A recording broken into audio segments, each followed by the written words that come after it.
What if a single image could become an entire world?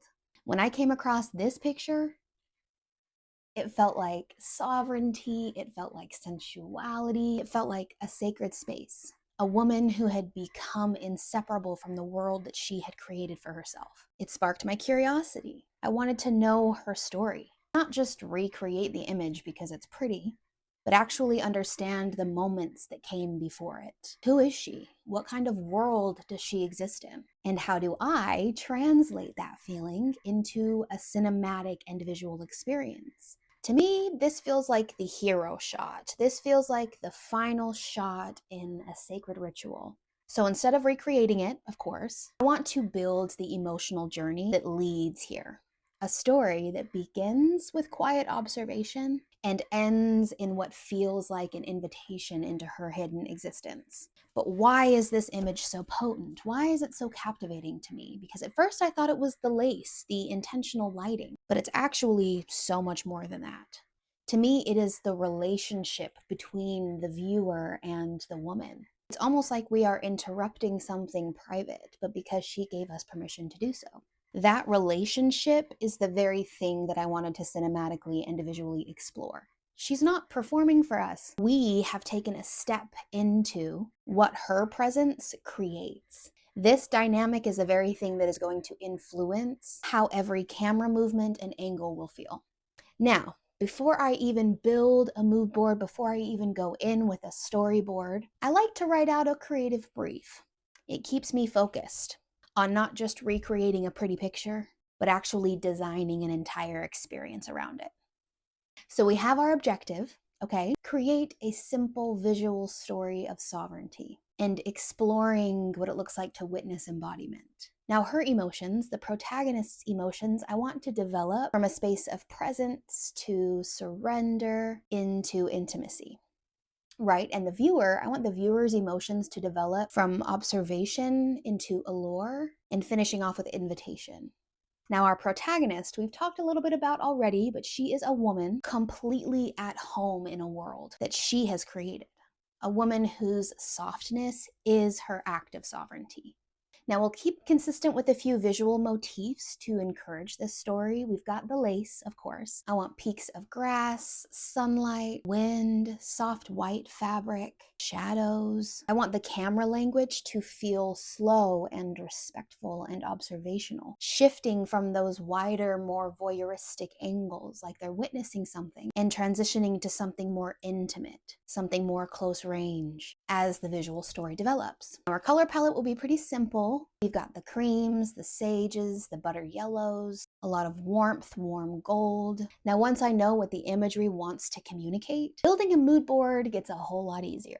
I'm no longer just collecting pretty inspiration pictures. I'm collecting visual solutions. For me, a mood board is not just a collage that you slap together with a bunch of pretty pics. It is a way of translating a feeling into something that we can actually see. Now, starting with our original inspiration, I personally like to go into my mood boards building around textures first. What kind of textures and fabrics and colors spark that feeling first? And then I'll go into images that resonate with the emotional language of the story. When I'm doing a mood board, I don't like to just throw a bunch of pictures that we're trying to recreate. I like to keep it a little simple with only a few images that are going to spark a similar feeling. And then when it comes to a storyboard or a shot list, we can get a lot more specific with actual images that we want to use for inspirations for our shot. Because every image earns its place in this mood board. Not just because it's beautiful, but because it actually helps to answer the question. What does her world feel like? Now, as the mood board develops, I stop looking at the individual pictures and more at the conversation that is happening between them. Eventually, you will notice that patterns emerge. The world starts telling me what it wants to become.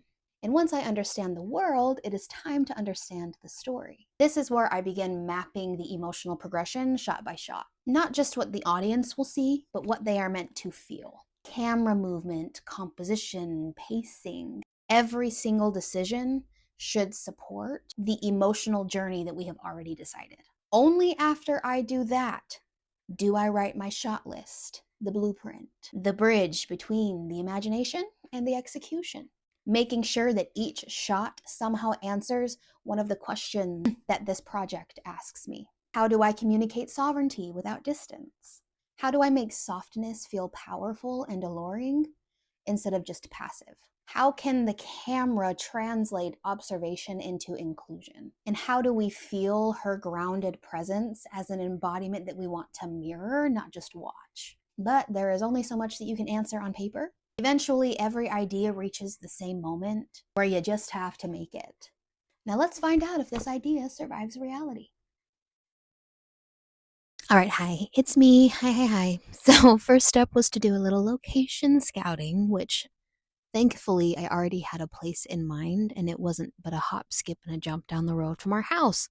So I didn't have to go far, just a little stroll down the road. We're getting our steps in today, friends. All right, we're almost there. Just be patient. Now, funny enough, location scouting is actually one of my favorite parts of planning for a shoot. I don't know, there's just something like so cool about finding a place that like accurately communicates and gives you the space to create what you want to create. In this little field I drive by every single day, and I knew that I've been wanting to do something here. So when I was planning this shoot, I was like, this is perfect. This is perfect. You see what I mean? You can work with your neighborhood. You can work with the backyards of some random strangers. We are the queens of working with what we've got over here, friends. I knew I wanted to put the backdrops right there on the left, but we were going to have to be tricky with the sun because it's coming from right over there. The timing was going to have to be perfect to make sure that we got the lighting and stuff that we need for the shadows and the energy. But yeah, location properly scouted and secured, friends. Let's go back and get ready and pull these crazy curlers out of my hair, lol.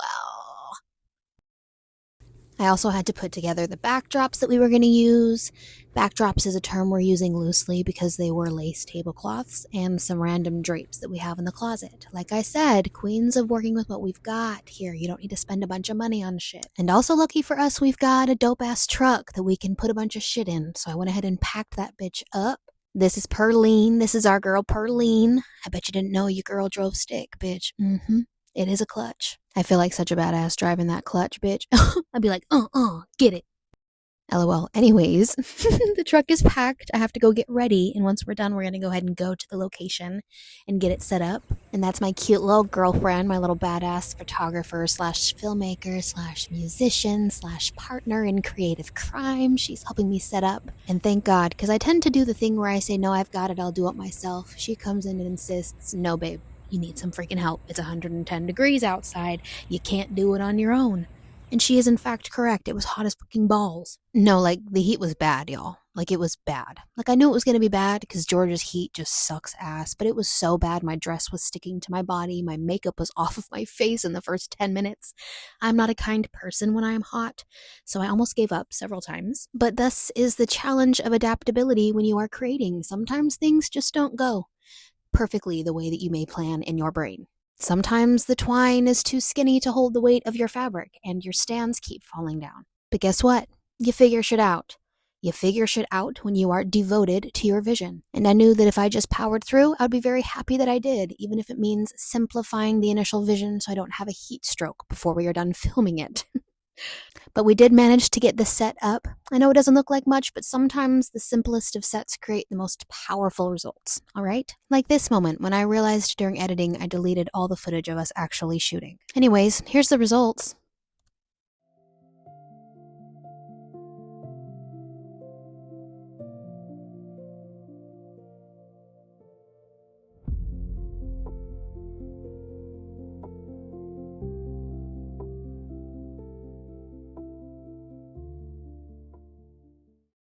So, what do we think? What do we think?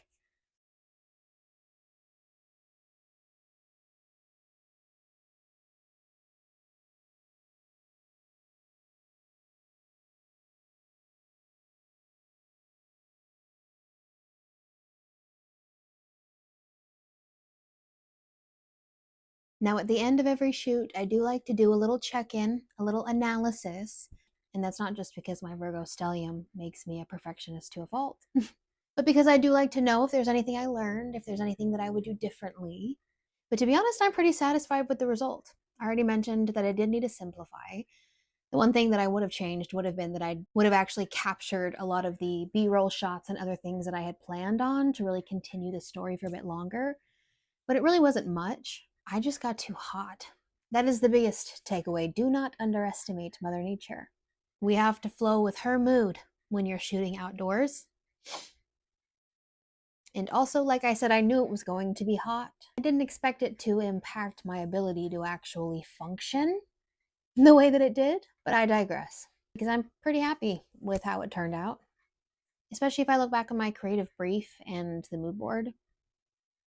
And also accounting for the fact that every time I do a creative project, I end up discovering something new about my actual creative voice. Even the moments where it does end up turning out differently than what I might have envisioned in my brain or what I might have expected based on the way that I planned out each thing, I feel like that's where creativity can end up surprising you. And where you need to loosen up sometimes, where you need to be more adaptable when you're creating. Because if you cling too tight to your vision, sometimes that can end up stifling the way that the creative flow actually wants to guide you in the moment, you know? Anyways, I have to go edit some pictures. I will see you in the next world.